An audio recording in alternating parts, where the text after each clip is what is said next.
quite look like our stuff yet. It's still square, and it looks like blocks. But what we're really talking about are time signatures and note values, which means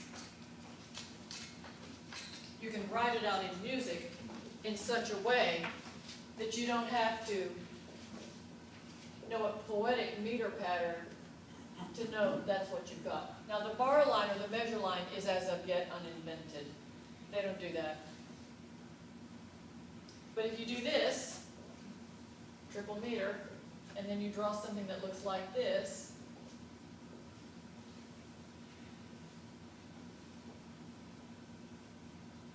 and I'm kind of paraphrasing just to make it easy, but that's the concept.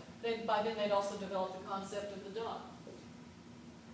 And furthermore, Franco Colomb says if you don't want to write a piece of music using triple meter, duple meter has got something that you can use as well. So the symbol for duple meter is the half a circle.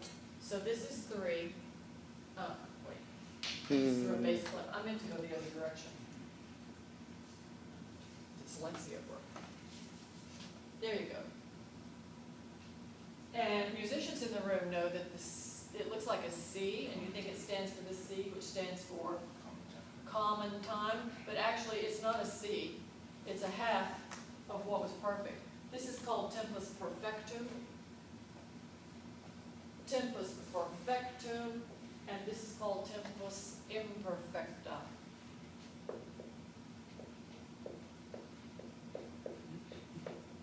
Because still, 2 is not as good as 3.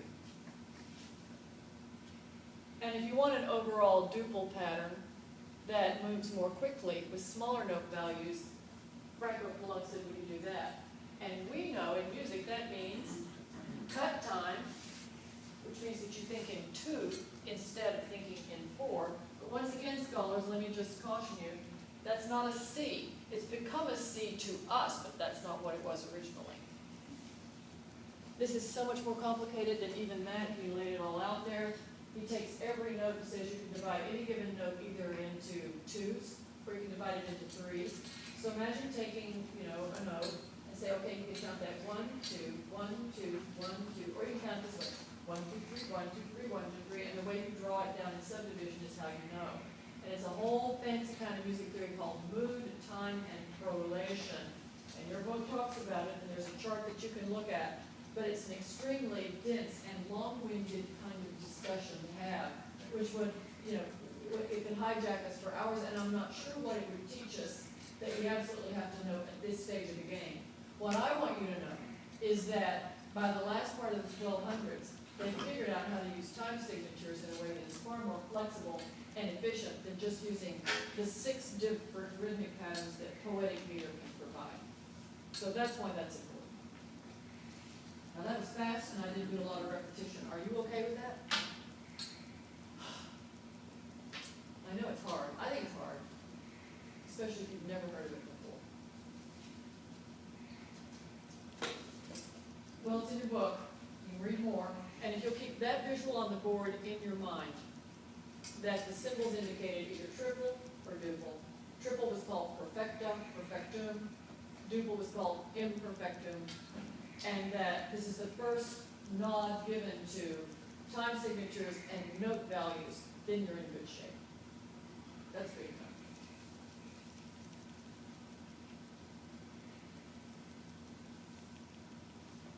We're going to make this happen.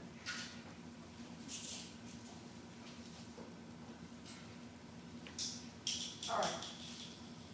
So,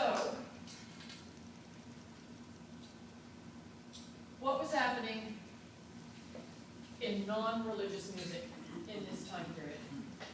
And the professional music makers, oftentimes who did not work for pay, but were nonetheless considered professional musicians, and the reason they didn't work for pay is often they were second or third sons of the aristocracy, and gently raised young men like that didn't ask for anything so crass as money.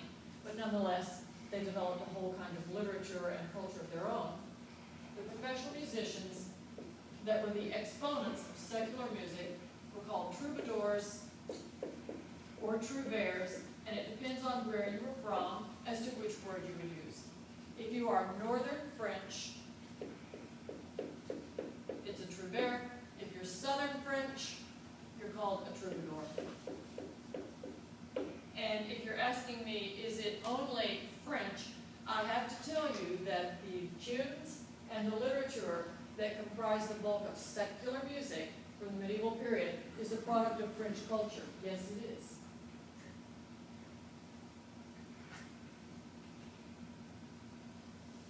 So we've got a time period that corresponds with the Crusades.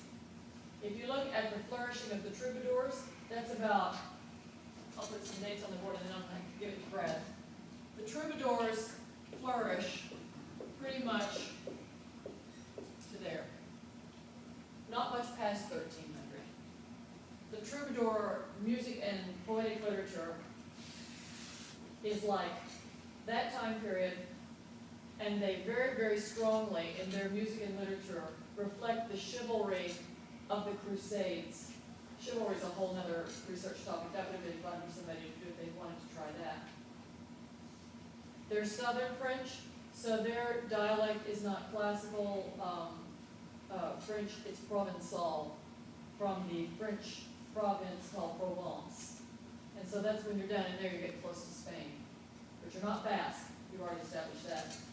And then the Trouvères are mostly northern France, and their big heyday is like this.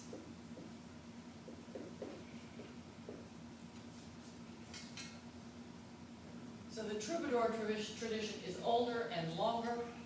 It comes out of the south, and the trouvère of northern France is 1200 to 1300 roughly. Not a lot of the music has been left behind. We got lots and lots of the poetry, but not lots and lots of the music. Okay, shoot.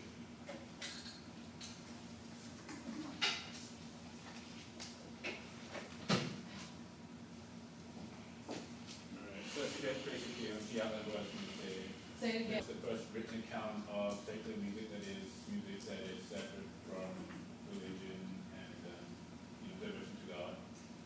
And the first recorded troubadour I'll talk about at the end was the Duke of Aquitaine, William IX, and he was a French duke. I'll talk about him later. But there are three main differences between troubadours and trouvères. First, the trouvères came in at a later point, and they were in two different regions. The troubadours were South French, the trouvères were Northern, and then they also spoke in a different language. The troubadours used language that's more consistent with the old French language, and then the Occitan language the troubadours used for it's a dead language, but it's kind of a mix between Spanish. Good. Yeah. So it's really dead. There's I don't think there isn't any written accounts of that language. I don't think so either. Yeah. So that's